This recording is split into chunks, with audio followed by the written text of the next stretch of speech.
这支片上片的时候，应该是圣诞快乐。Merry Christmas！ 不免俗呢，就要送大家一个圣诞礼物。Coach J 这次有特别准备，这一集内容就是要给大家的圣诞礼物。那怎么说呢？要先跟大家讲说是什么方向。Coach J 不免俗的，还是要帮他炫富一下，然后增加它的可信度。大家犹记得我们在今年1月的时候就分享了一间公司叫做 Marvel， 不是 Marvel 公司，就是我们已经买进，最近暴涨，前途一片看好。那上次有说，假设想要听这个分析的，就是扣1。然后另外一个呢，那时候买进的逻辑其实是因为 Marvel 在财报公布之后，股价有一波大跌，被低估了，所以 Coach J 觉得，这是一个入场的好机会。聪明的投资者通常都会逢低买进，在高点的时候再获利了结，这是第一个情况。第二个呢，今年4月的时候 ，Coach J 又跟大家分享了他如何用一个套利的方式买了一些比特币。那比特币最近也是爆起来了嘛，那这一个如果有兴趣，也可以看一下我们上次的影片。那么呢，最近为了2025年做准备的时候 ，Coach J 就发现了有一间公司同时有被低估又有套利的空间，那岂不就是一个耶诞礼物？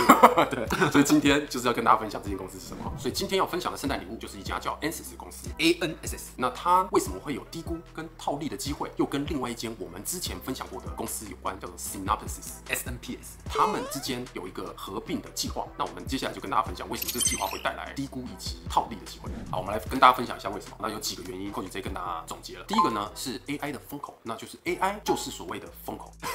Synopsys 之前我们有分享，它是 EDA 的公司，电子设计自动化，就是软体设计晶片的时候需要用到软体，就是半导体有关嘛，所以当然就是会带动，因为 AI 带动半导体的蓬勃发展。然后第二是 Ansys， 比较是工程软体，工程模拟用的，对，模拟用的，所以它也是会因为 AI 算力的提升啊，等，好，所以它也是会被 AI 引领这个发展。那这个当然就是 AI 这个风口，基本上就接下来几十年甚至更长的时间，都会因为 AI 会有一个非常大的翻天覆地的改变。假设在里面是重要，像这个图里面可以看到，其实他们都是在这一个领域里面的行业领导者，在这个行业领导者的情况下，未来几年 AI 风口上，其实就是一个很好的长期持有的标的。第二，交易的套利空间到底是怎么来的？我们来算给大家看啊。首先跟大家分享一下，在2024年1月16号 ，Synopsys 就宣布以350亿美元收购 Ansys。当然，这个交易还没有完全完成，因为还有每个国家地区要核准、要批准。根据 Coach J 的研究，这个交易成功的几率还蛮高的。如果有成功，那预计会是在2025年上半年发生。那我们来看一下，如果发生的话，我们先来看一下这个表格。这个表格就是 Ansys 跟 Synopsys 它现在的股价。Ansys 是344，Synopsys 现在是512。我们拍摄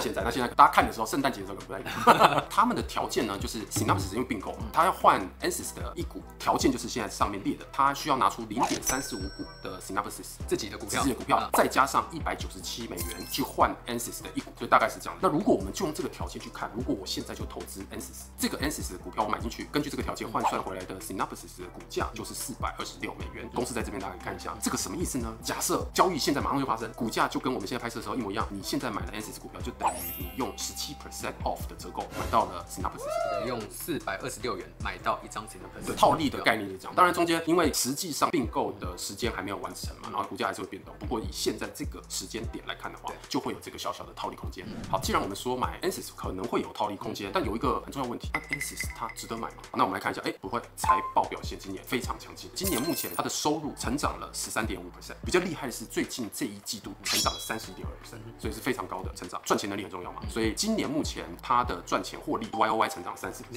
但是最近的这个季度成长了84.7%，非常厉害。所以这个让它的整个本益比其实现在是低于40倍的。以 AI 这个热潮来说，我们之前有分享嘛，就是200-300倍，200-300倍的一大堆，所以这个表示是还不错。那今年呢，如果我们从股价角度来看的话 ，Synopsys 宣布要收购 Ansys 之后啊，它那时候股价大概是303美元，那现在是344，到目前才涨了13.5%。那整个大盘其实今年涨了30左右嘛，所以其实表示它并没有像其他的 AI 股目前有超涨的状态，还没被看到。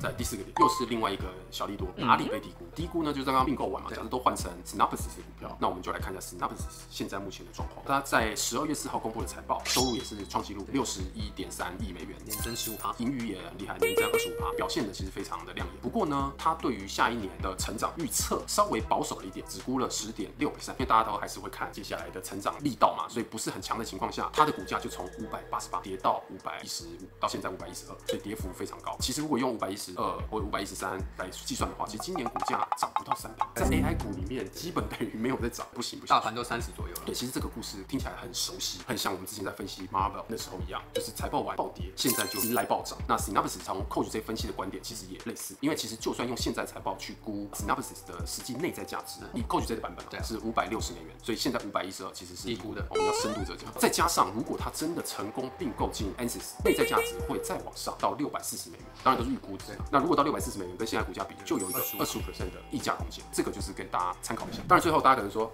你们之前不是都分享翻倍50%这些25%好像还好，但大家要记得一件事，之前我们都看就是 AI 因为是成长的一个领域嘛，大部分的股票都是在溢价的情况下，大家还在买。当一个股票是低于合理价的话，折价买，对，那然后后面还会再溢价上去，想象空间更大。对，所以大概这些讯息就是让大家可以都纳入一起参考。听完这圣诞礼物啊，如果你已经是一个非常优秀的投资专家，可以划走，因为结论已经讲完了。那但是呢，如果是有兴趣了解更多朋友又不想要花时间自己做研究呢，接下来几分钟继续留下来，多了解一下到底 Ansys 公司到底在做什么，以及为什么诟病对投资来说是一个利多，会有套利空间。接下来讲之前呢，先请大家也给我们一个圣诞礼物，花0.3秒按个赞。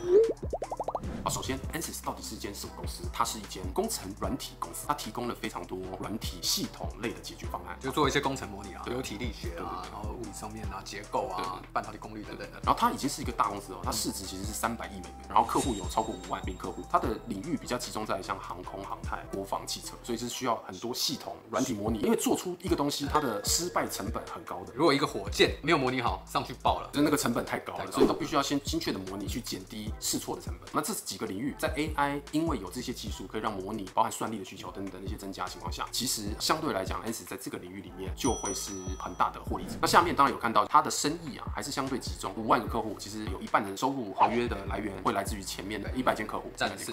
Ansys 呢，它的软体其实非常昂贵，它现在目前最大的一个合约价值5000万美元，15亿台币，所以其实是很高价的一个服务。那它解决问题其实是帮很多机会成本很高的公司去节省大量的工程还有时间，在现实物理世界的试错成本。对，那这个到底是什么？举个具体的例子，比如说它的主要客户就像 SpaceX 做火箭啊，对啊，波音做飞机，对，所以等于说你一个火箭如果模拟不成功，然后做出来上去掉下来的成本其实非常巨大，所以你有个很好的模拟软体就可以大幅减少因为设计造成的这个成本的损失，对，那这个代价是非常高嘛，所以当然大家就会为了这个模拟的软体愿意花出比较高的成本。那当然还有一些跟半导体有关，比如说苹果啊、三星啊，也是他们的客户之一，基本上他们涵盖的领域大概就是这样子。好，所以它的收入，那先从营收的角度来看，刚刚有说 AI 的趋势越来越流行，其实根本的变化就是包含算力、包含系统设计都会越来越复杂，所以就会需要更多的模拟去确定它的设置错误率会比较低。那其实对于企业来讲，就有很大的节约的效应。除了刚刚讲，比如说波音啊、SpaceX 啊这些比较可以想象之外，其实还有几个趋势，比如说包含5G、物联网，它做很多电磁方面的模拟、光学的模拟，其实它都会做。对，所以各式各样模拟，其实再加上这些需求，它的营收会有一个比较稳定的增长机会。所以从下面可以看，我们用2023年的数字来看，其实2023年就已经达到2.3个 billion， 就23亿美元。对，然后每年其实蛮稳定，都是 double digit 的 growth。所以如果按照这个成长率呢，预计到2033年10年后可以到50亿美元，那其实是蛮大的一个生意增长。好，除了稳定的营收之外啊，简单来说 ，Ansys 它是一个非常赚钱的公司，利润很高的公司。那其实它现在的毛利率其实是88%，已经非常高了。NVIDIA 现在是75%，ARM 的毛利因为是做授权嘛，授权所以是96%。不过 Ansys 88%还是非常高。那我们预计在2033年10年之后还会再涨到93%。原因是因为其实现在 Ansys 它并没有推所谓的订阅制或是租赁这个类型，但因为它现在最新的软体啊服务更适合于订阅制的模式，那这个会进一步的带动它的整体的毛利。那现在目前在2023年，这个占它的收入占比就是租赁或是订阅占大概35%，预计到2033年应该会涨到91%，所以这个会继续帮助它赚钱能力的提升。好，当然要聊一下竞争，那这个竞争其实跟接下来为什么会有那个并购的关系，对，有息息相关。因为这个是很好的一个市场嘛，又是一个很好的 AI 的趋势，所以有一家竞争对手叫 Cadence， 那他们其实是也开始要进入 Ansys 这个市场去做模拟。那同时间 Cadence 呢，它又是 EDA， 就是 Synopsys 的竞争对手。他们呢，就是对客户来讲，因为不管你是从 EDA 到系统模拟，或是从模拟到 EDA， 就是到 chips， 其实你慢慢会需要找一个供应商，可能会更有效率，把它整合在一起，对，整合的更好。如果你要去找 Ansys 或是 Synopsys， 它基本上就是2家公司去解决不一样的问题，可能你就要花2倍的时间沟通成本。那所以这一个在竞争态势上面，也是为什么接下来我们要聊 Ansys 跟 Synopsys 会有一个合并的计划。回到了我们的那个并购，那并购之前，当然就今年我们4月的时候就有提这家公司 Synopsys。对，那这边有一个图，大家看一下它的整个生意。它最重要的一点是，它主要是在 EDA 还有 IP。那 EDA 它现在是领导者，IP 呢就ARM是第二。再看下一个表呢，目前在 EDA 的市场其实就是 Cadence 跟 Synopsys 两个双巨头垄断的一个情况。好，那这个垄断的情况呢，如果我们再往下看一张图，就是在 EDA 这个，它主要是还是在半导体的领域。半导体其实就是它有一个电子设计自动化的软体，去帮你做晶片设计的时候需要的软体，就是图里面的紫色。然后如果是在半导体，它就是设计晶片，然后再往上推，慢慢推到实际上的产出。但是呢，对于另外一区比较系统厂商，它会是先从它实际要做的系统回推它到最后需要什么晶片。对，比如说一个特斯拉的车子，它自己它需要跑，以后会自己做特斯拉的晶片。对，有些是用通用晶片，有些需要用特制晶片、通讯晶片等等等。那大概是这个逻辑，所以一个是下往上，一个是上往下。那之前 Synopsys 基本上就会是在左边 Semiconductor 这一块，那系统这一块的服务它就没有。那 Cadence 之前也是这样，但 Cadence 现在呢，把它的业务拓展到 System Company 这个范畴，所以对于 Synopsys 来说，它现在要去并购 Ansys 就是一个非常合理的战略，就等于它两边都可以。那其实 Ansys 跟 Synopsys 它原本就已经有7年的合作伙伴关系，所以他们原本早就已经是结盟一起打市场的概念了，所以这也是让他们的并购也是一个更合理的做法，就是要击败他们的共同敌人。对，因为有一个共同敌人啊，会加速这个合并的可能性。合并之后啊，除了能够打 Cadence 之外，其实因为 Synopsys 原本是比较偏半导体公司，那 Ansys 它还有包含像 SpaceX 啊、像波音啊不同产业的客户，如果他们合并，其实可以让整个 Total Addressable Market